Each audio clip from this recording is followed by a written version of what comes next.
우리 좌우 옆에 계신 분들과 오늘은 이렇게 인사하겠습니다. 새해에는 하나님만 바라봅시다. 새해에는 하나님만 바라봅시다. 새해에는 하나님만 바라봅시다. 오늘 이 신년 감사주일에 당신의 베이스 캠프는 어디입니까? 이 제목으로 같이 말씀을 나누겠습니다. 여러분, 새해가 되면요, 여러 연구기관에서 각종 전망들이 쏟아집니다. 여러분도 새해를 시작하시면서 신문이나 TV를 통해 보셨을 텐데요. 올해는 과연 어떻게 될 것인가 관심이 쏠립니다. 그렇죠. 근데 매해의 이 전망을 기억해 보면요, 올해뿐만이 아니라 2023년, 2022년 그 전해 매해 기억해 보면요, 항상 이 낙관론보다는 비관론이 더 많았던 것 같습니다. 올해 2024년 역시 제가 이렇게 찾아보니까 마찬가지입니다. 한국금융연구원에서 올해 경제 전망을 한번 말을 했는데요, 크게 두 가지입니다. 하나는 이 경기의 회복이 더딜 것이다. 또 하나는 곳곳에 위험 요소가 많을 것이다. 여러분, 이런 좀 비관적인 전망들을 보면요, 올해가 아직 12달이나 남았는데 어떻게 시작해야 하나 망설여집니다. 이럴 때면 우리가 잘 아는 고사 중에 오리무중이라는 말이 떠오릅니다. 여기서 오리라는 건요, 약 2km 정도 되는 거리입니다. 그러니까 근거리라고 봐야 됩니다. 내가 서 있는 곳으로부터 가장 근거리 2km 정도 되는 거리인데요, 이 2km 반경 이내가 짙은 안개로 덮여 있다는 얘기입니다.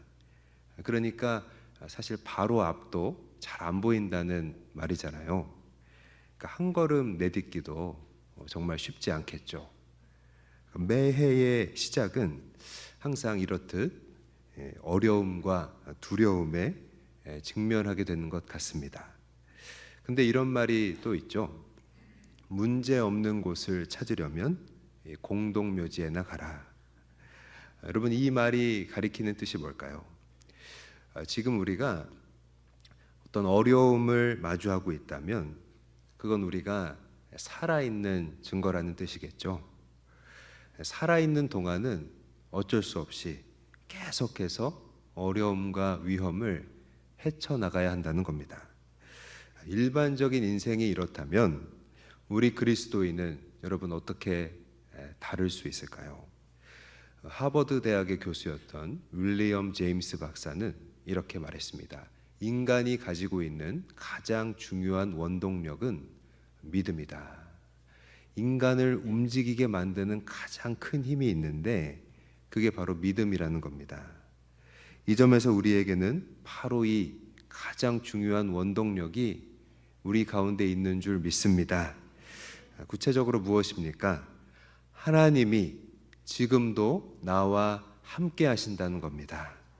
하나님이 지금도 나를 인도하고 계시다는 겁니다. 이 믿음이 오늘 우리를 이 예배의 자리로 나오게 한 줄 믿습니다. 이 믿음이 있으면 비관적인 전망이 아무리 쏟아져도 우리는 감사하며 전진할 수 있는 겁니다. 오늘 이 신년 감사주일 예배 나오신 우리 성도님들 모두 우리 하나님이 새해 출발을 인도해 주시기를 축복합니다. 오늘 본문에 나오는 이스라엘 백성들도요, 새해를 시작하고 있는 우리처럼 새로운 출발을 앞두고 있었습니다. 어떤 새 출발일까요? 노예에서 자유인이 된 겁니다. 이스라엘은 여러분 잘 알고 계시는 것처럼 애굽 땅에 오랫동안 있었습니다. 애굽은 지금 나라로 하면 이집트인데요, 여기 이집트 민족에게 오랫동안 이제 노예 생활을 한 겁니다.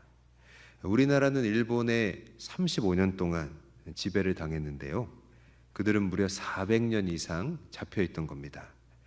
그들을 이렇게 오랫동안 속박하던 그 애굽 땅에서, 그 이집트에서 이제 드디어 나오게 된 겁니다.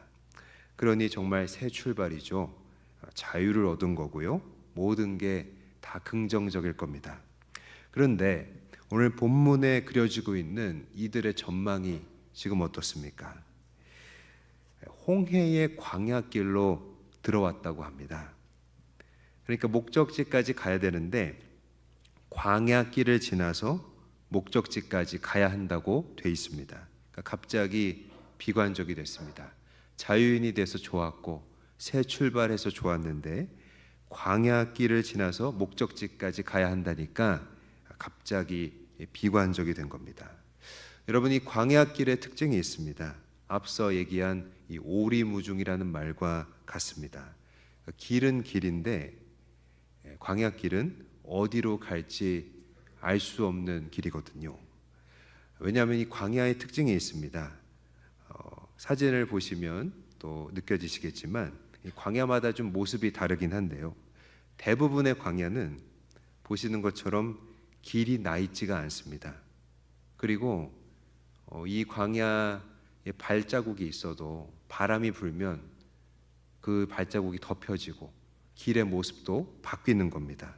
그러니까 지나온 길도 없어집니다. 그러니까 광야길을 가다 보면 아시겠죠? 길을 잃기가 너무나 쉽고요.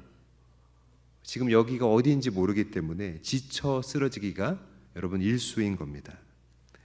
근데 하나님은요, 당신의 백성들을 노예에서 해방시키신 후에 왜 하필 광야길로 인도하셨을까요?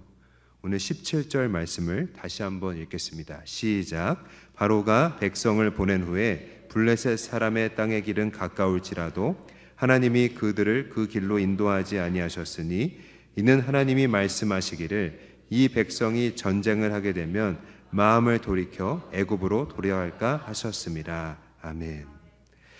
여러분, 광야길로 인도하신 이유가 나옵니다.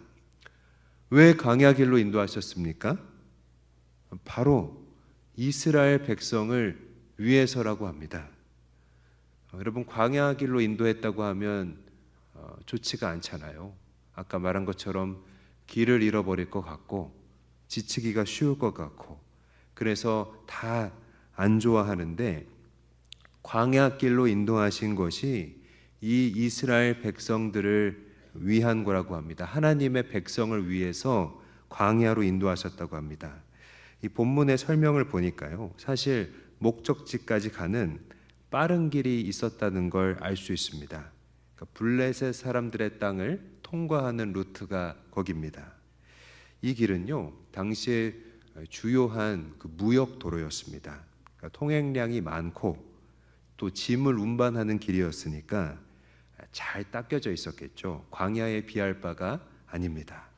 그러니까 가기 편했을 겁니다. 근데 한편으로는 빨리 갈 수도 있으니까 이 길은 어떤 용도로 또 이용됐냐면요, 강대국들의 침략 루트가 되기도 한 겁니다. 그래서 이 빠른 길로 가는 길목 곳곳에는요, 철제 무기로 무장한 현지 주민들이 요새를 만들어 놓고 있었습니다. 그래서 그 길목을 지나가는 누군가를 감시하고 공격했던 겁니다. 요점은 이겁니다. 빨리 가려고 하다가 공격받을 수 있다는 겁니다. 그래서 많이 돌아가더라도 당신의 백성들을 홍해의 광야길로 우리 하나님이 인도하셨다는 겁니다. 여러분, 여기서 알 수 있는 사실이 있습니다. 이 광야길로 들어온 것도요, 바로 하나님의 인도하심이라는 겁니다. 여러분, 광야길로 들어온 이유가 있습니다. 하나님께서 강한 적들로부터 당신의 백성을 보호하기 위해서입니다. 오늘 우리가 우리 각자의 삶에서 하나님께 구하는, 말하자면 목표가 있습니다. 여기까지 가야 됩니다. 주님, 이 모습이 돼야 합니다. 그런 목표가 우리 각자에게 다 있습니다. 또 여러분, 목적지를 향해 달려가는 우리 삶의 경주가 우리 각자의 삶 속에 다 있습니다. 근데 오늘 이스라엘처럼 빨리 거기에 이르지 못하고 혹 지금 내가 왠지 광야길로 들어온 것 같다면 꼭 기억하십시오. 내가 그분에게 버려진 게 아니라 이 또한 하나님의 인도하심이라는 것을 바라볼 수 있기를 바랍니다. 여러분, 이스라엘은 앞으로 어떤 광야길을 걷게 될까요? 인도하심인 건 맞지만 인도하셨다고 해서 그 길의 특징이 변하는 건 아닙니다. 광야의 현실이 변하는 건 아닙니다. 광야길이 갑자기 포장도로가 되는 건 아니거든요. 앞서 살펴본 것처럼 길이 나 있지 않은 그런 길을 계속 가야 되고요. 또 지나온 길이 없어지는 그런 길을 가야 되고요. 그러다 보니까 늘 내가 지금 앞으로 간 건지 퇴보한 건지 늘 제자리에 있는 것 같은 어려움을 계속 참아야 하는 겁니다.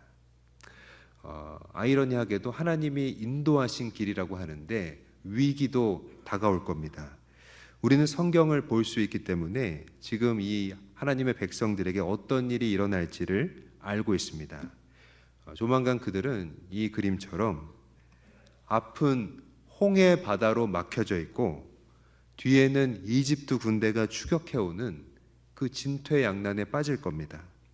이집트 왕자 그 애니메이션에 나오는 이 장면처럼 그들은 하나님이 인도하셨다고 하는 그 길에서요, 이 큰 위기를 통과해야 하는 겁니다. 여러분, 이스라엘이 가는 이 광야길을 통해서 하나님이 인도하셨다고 하는 이 광야길을 보면서 우리는 뭘 알 수 있습니까? 하나님이 인도하신 길에도 위기는 찾아온다는 겁니다. 지금 어떤 모양으로든 삶에서 위기를 통과하고 있는 분이 계십니까? 여러분, 그 길이, 여러분 걷고 있는 그 길이 잘못된 게 아닙니다. 하나님이 인도하신 길에도 위기는 찾아올 수 있는 겁니다. 근데 차이가 있습니다. 하나님이 인도하신 길에서 만난 위기는요, 하나님이 승리케 해주시는 겁니다. 하나님은 이스라엘의 앞을 가로막고 있던 홍해에서 애굽 군대, 그 모든 적군을 섬멸하신 겁니다. 그래서 여러분, 하나님을 따라 이 믿음으로 걷는 길에서 여러분 위기를 만난다면 두려워하지 마십시오. 그 위기는 하나님이 승리케 해주실 줄 믿습니다. 오늘 본문은 인도함을 받은 그 광야를 어떻게 전진할 것인가, 그 방법을 우리에게 알려줍니다. 이 광야가 길이 나 있지 않다는 것을 계속 말했잖아요. 얼마만큼 왔는지, 제대로 왔는지 알 수가 없잖아요. 그러면 동기부여도 안 되고 계속해서 걷는 게 어렵습니다. 그런데 하나님은 하나님의 백성을 이 광야로 인도하셔서 걸어 나가게 하시는데요, 하나님의 백성들이 광야를 헤쳐나가는 방법이 무엇일까요? 바로 베이스 캠프를 중심으로 전진하라는 겁니다. 여러분, 베이스 캠프라는 말 들어보셨죠? 베이스 캠프 하면 무엇이 먼저 떠오르십니까? 이 히말라야처럼 고산지대를 등반할 때 우리는 베이스 캠프 얘기를 많이 하게 됩니다. 높은 산들을 등반하시는 분들에게 좀 들으면요, 이 등산은 혼자서는 할 수 없는 일이라고 합니다. 그러니까 베이스 캠프가 반드시 필요하다는 겁니다. 가장 유명한 산이죠. 에베레스트 산처럼 아주 높은 산을 오를 때 산악인들은요, 그 산 중턱에 베이스 캠프를 설치하고 그 베이스 캠프를 기준으로 산에 오릅니다. 악천후나 이 예기치 못한 일이 생기면 베이스 캠프로 돌아와서 다시 재정비하고 다시 등반할 수 있도록 여러분 준비하는 겁니다. 그래서 이 베이스 캠프는요, 목표를 향해서 도전하는 사람들에게 어디로 가야 할지 그 방향을 알려줍니다. 지금 제대로 올라가고 있다. 어디에서 비박을 해라. 언제 눈 폭풍이 예상된다. 어디로 피해라. 무전으로 알려줍니다. 또 힘들고 지칠 때 다시 돌아와서 충전하고 전진할 수 있는 회복의 장소가 되는 겁니다. 여러분, 베이스 캠프는 방향이 되고 회복의 장소가 되는 겁니다. 근데 이 베이스 캠프를 보다가요, 한 가지 깨달은 점이 있습니다. 우리 믿음의 삶과 굉장히 비슷하다는 겁니다.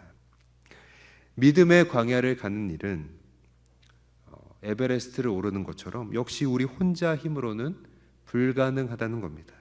여러분, 우리에게도 이런 베이스 캠프가 필요하다는 겁니다.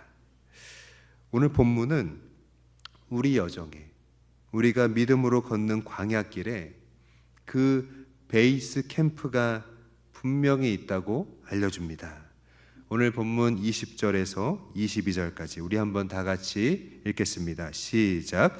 그들이 숲곳을 떠나서 광야 끝 에담에 장막을 치니 여호와께서 그들 앞에서 가시며 낮에는 구름 기둥으로 그들의 길을 인도하시고 밤에는 불 기둥을 그들에게 비추사 낮이나 밤이나 진행하게 하시니 낮에는 구름 기둥 밤에는 불 기둥이 백성 앞에서 떠나지 아니하니라. 아멘. 여러분, 이스라엘 백성들이 광야에서 장막을 쳤는데 그곳에 여호와의 구름 기둥과 불 기둥이 있었다는 겁니다. 여러분, 한번 상상해 보십시오. 이 광야의 베이스 캠프를요. 여러분, 이 베이스 캠프를 베이스 캠프답게 하는 건요, 영적 베이스 캠프답게 하는 건요, 21절 말씀처럼 바로 구름 기둥과 이 불 기둥입니다. 베이스 캠프에서 구름 기둥이 솟아올라 그 백성들을 보호하고 베이스 캠프에서 불 기둥이 솟아올라서 그 길을 밝히고 그들을 지키는 겁니다. 여러분, 하나님의 함께 하심을 보여주는 겁니다. 이 광야의 베이스 캠프에는요, 특징이 있었습니다. 하나는 에베레스트의 그 베이스 캠프처럼 방향을 제시했다는 거고요. 어디로 나아가라, 언제 나아가라, 그 방향을 제시했다는 거고요. 또 하나는 언제나 늘 이스라엘 백성 곁에 이 캠프가 있었다는 겁니다. 여러분, 오늘 우리가 발견할 수 있는 광야 베이스 캠프의 특징은요, 오늘 우리가 걷는 이 하나님과 함께하는 이 여정에도 똑같이 적용됩니다. 무슨 말입니까? 삶이 두려울 때, 또 내 삶이 버려진 것 같을 때, 또 내 삶이 오랫동안 멈춰져 있는 것만 같을 때, 하나님의 베이스 캠프는 여전히 그 구름 기둥으로 우리를 보호하며 그 불 기둥으로 우리를 인도하고 있다는 겁니다. 그러면 우리는 인도함 받은, 하나님이 그 백성들을 광야길로 인도하시잖아요. 그것처럼 우리도 하나님이 우리를 인도하셔서 각자의 광야를 걷게 하시는데, 그 각자의 광야에서 이 영적인 베이스 캠프와 함께 어떻게 여러분 전진해야 할까요? 첫 번째, 기도로 믿음의 베이스 캠프를 바라봐야 합니다. 여러분, 우리의 베이스 캠프는요, 하나님의 함께 하심입니다. 하나님의 구름 기둥이고 하나님의 불 기둥이 바로 우리의 영적인 베이스 캠프입니다. 광야에 솟아오르던 이 구름 기둥과 불 기둥처럼 지금도 우리 곁에 언제나 그 베이스 캠프가 있다는 걸 여러분 기억해야 됩니다. 그리고 바라봐야 합니다.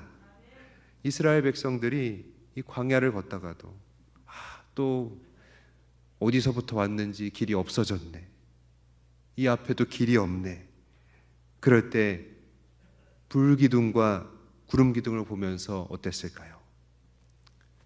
하나님이 우리 곁에 계시는구나, 그 마음이 평안해졌을 겁니다.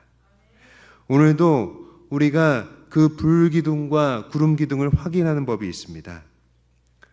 눈에 보이는 것들을 찾기보다, 빨리 해결해 줄 수 있는 것을 구하기보다 기도하며 바로 그 하나님을 구하는 겁니다. 여러분, 한 비행기 조종사가 항공기를 운항을 하는데요, 어느 날 그 기내에 쥐가 숨어 들어와서 갈가대는 소리를 들었습니다. 이 쥐가 이 비행기의 전선과 장치를 물어 뜯으면 심각한 문제가 생기잖아요. 기체 결함이 생기게 되잖아요. 근데 비행기는 갑자기 착륙할 수 있는 상황이 아니었고요. 2시간은 더 가야 활주로가 나오는 거였습니다. 근데 조종사는 갑자기 생각이 떠올랐습니다. 쥐는 고도가 높은 곳에 올라가면 살 수가 없다. 그래서 즉각 고도를 높였습니다. 2만 피트 상공까지 비행기 고도를 올렸더니 쥐는 죽고 말았습니다. 그리고 비행기는 2시간 후에 안전하게 활주로에 착륙한 겁니다. 여러분, 우리가 광야를 걷다 보면 우리 삶에 쓸데없는 고민과 염려와 자책과 두려움들이 밀려오잖아요. 이 고민과 염려, 두려움, 자책들은요, 아까 말한 이야기에 비행기에 숨어 들어온 쥐와 같습니다. 쥐가 그 비행기의 전선과 장치를 갉아먹듯이 우리 마음을 사정없이 갉고 또 심신이 병들게 만드는 겁니다. 식욕을 감퇴시키고 불면증과 우울증으로 힘들게 하고 노이로제와 각종 질병까지 불러오는 겁니다. 여러분, 그때 조종사가 쥐를 잡기 위해서 고도를 높여서 공중 높이 올라간 것처럼 뜨겁게 기도하여 하늘 높이 계신 하나님께로 우리가 올라가면 모든 염려가 사라지는 줄 믿습니다. 여러분, 기도하면 베이스 캠프, 영적 베이스 캠프의 불기둥과 구름 기둥을 보게 되는 것입니다. 그 베이스 캠프를 볼 수 있다면 모든 지각에 뛰어나신 하나님께서 당신의 평강으로 우리를 그 광야에서도 다스려 주실 줄 믿습니다. 두 번째, 하나님이 인도하신 광야를 전진하기 위해서 우리가 해야 할 것 두 번째는요, 기도로 믿음의 베이스 캠프의 지원을 받아야 한다는 겁니다. 여러분, 베이스 캠프에 가면 보급 물자가 있습니다. 식량도 있고요, 구급약도 있고요, 연락 도구들도 있습니다. 그러니까 만일의 상황을 대비한 것들이 거기 다 있는 거죠. 그래서 에베레스트를 등반하다가 눈폭풍을 만나면 다시 베이스 캠프에 돌아와서 재정비를 할 수 있는 겁니다. 그리고 다시 포기하지 않고 등반을 나서는 겁니다. 여러분, 우리도 믿음의 베이스 캠프에 든든한 지원이 있다는 것을 알아야 합니다. 그리고 그 베이스 캠프가 늘 곁에 있다는 것을 알았다면 그 지원을 받아야 되는 겁니다. 방법은 역시 기도로 구하는 겁니다. 여러분, 브루스 윌킨슨의 유명한 저서 중에 야베스의 기도라는 책이 있습니다. 여러분 잘 아시는 책인데요. 거기에 나오는 얘기입니다. 한 사람이 죽어서 천국에 가서 베드로를 만났습니다. 그는 베드로에게 이 천국의 창고를 보여달라고 했습니다. 이 베드로는 안 보는 게 나을 텐데 그렇게 좀 만류를 했습니다. 근데 이 사람은 궁금증이 더 커져서 도대체 얼마나 진귀한 것들이 창고에 있길래 안 보여주려고 하나 계속 졸랐습니다. 베드로는 어쩔 수 없어서 문을 열어줬습니다. 그랬더니 그 창고에 뭐가 있었냐면요, 바닥에서부터 천장까지 그 큰 창고 안에 선반들이 빼곡히 들어차 있었고요, 각 선반에는 빨간 리본으로 묶여진 흰 상자들이 빼곡히 차 있었습니다. 천국 창고에 들어간 사람은 그 상자들을 유심히 보다가 베드로에게 말했습니다. 여기 전부 이름들이 다 써 있네요. 다 임자가 있나 봐요. 제 것도 있을까요? 이렇게 묻자 베드로는 끄덕이더니 또 조언을 했습니다. 내가 당신이라면 그것을 열어보지 않겠습니다. 하지만 이 창고에 들어온 사람은 궁금증이 많은 사람이죠. 베드로의 만류에도 불구하고 자기 이름이 쓰여진 그 상자를 열어본 겁니다. 그 뚜껑을 열고 안을 들여다보자마자 이 사람은 그것이 무엇인지 곧바로 알아차렸습니다. 그리고 깊은 한숨을, 후회의 한숨을 내셨습니다. 여러분, 그가 천국에서 여러분 자기 이름으로 된 상자 안에 뭐가 들어있었을까요? 그가 살아있을 동안에 하나님께서 그에게 주기 원하셨던 그 많은 복들이 그 상자 안에 그대로 들어있었다는 겁니다. 왜 거기에 들어있었을까요? 그가 구하지 않아서 받지 못했기 때문입니다. 여러분, 우리 믿음의 베이스 캠프에는 우리가 인도함을 받은 이 광야를 걸어가기 위해서 필요한 것들이 가득 준비되어 있습니다. 구하지 않아서 그 우리를 도울 수 있는 것들을 그대로 재고로 두지 않기를 바랍니다.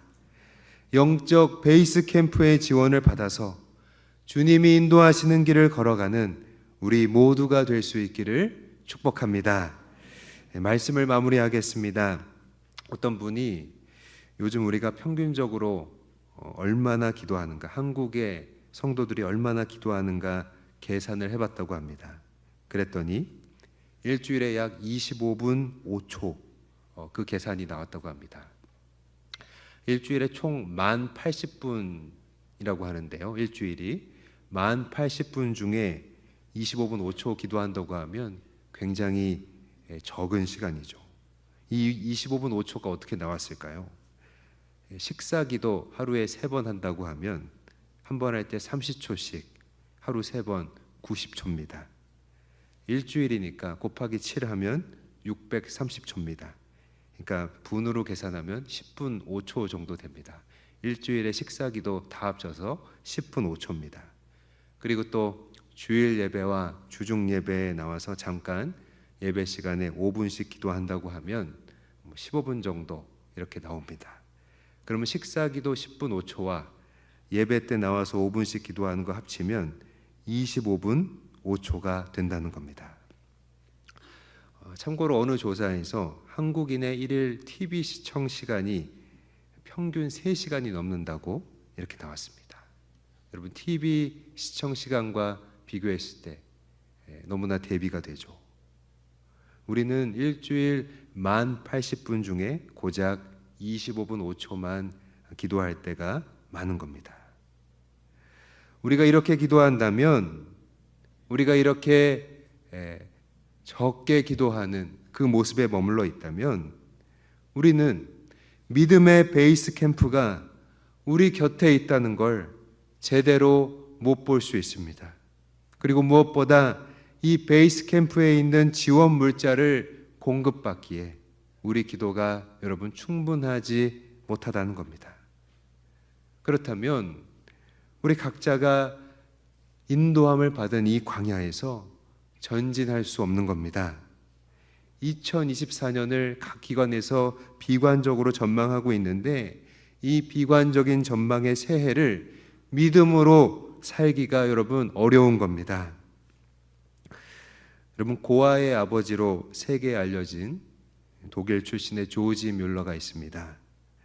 97년의 긴 생애를 통해서 자그마치 10,000개에 가까운 고아원을 세웠습니다. 그리고 무려 이 고아원을 위해서 기도했을 때 5만 번 이상의 기도 응답을 받았다고 합니다. 특별히 그는 이 고아원을 도와달라고 하나님께 기도해서 기부받은 돈이 자그마치 1,300만 달러, 우리나라 돈으로 100억 원이 넘는다고 합니다. 뮬러는 어떻게 이토록 많은 응답을 얻고 하나님의 지원과 공급을 받을 수 있었을까요? 그는 화면에 나와 있는 것처럼 항상 빌립보서 4장 19절의 약속을 손가락으로 짚어가면서 하나님 앞에 구했다고 합니다. 나의 하나님이 그리스도 예수 안에서 영광 가운데 그 풍성한 대로 너희 모든 쓸 것을 채우시리라. 아멘. 사랑하는 성도 여러분, 2024년을 시작하면서 우리 모두 기도의 분량을 늘려갈 수 있기를 축복합니다. 여러분, 기도만이 믿음의 베이스 캠프를 바라보게 해줍니다. 여러분, 기도만이 믿음의 베이스 캠프로부터 지원을 받게 해줍니다. 유명한 한 문장을 읽어드리고 설교를 마치겠습니다. 하나님의 모든 일은 바로 기도에서부터 시작된다. 아멘. 우리 하나님께 영광 돌립니다.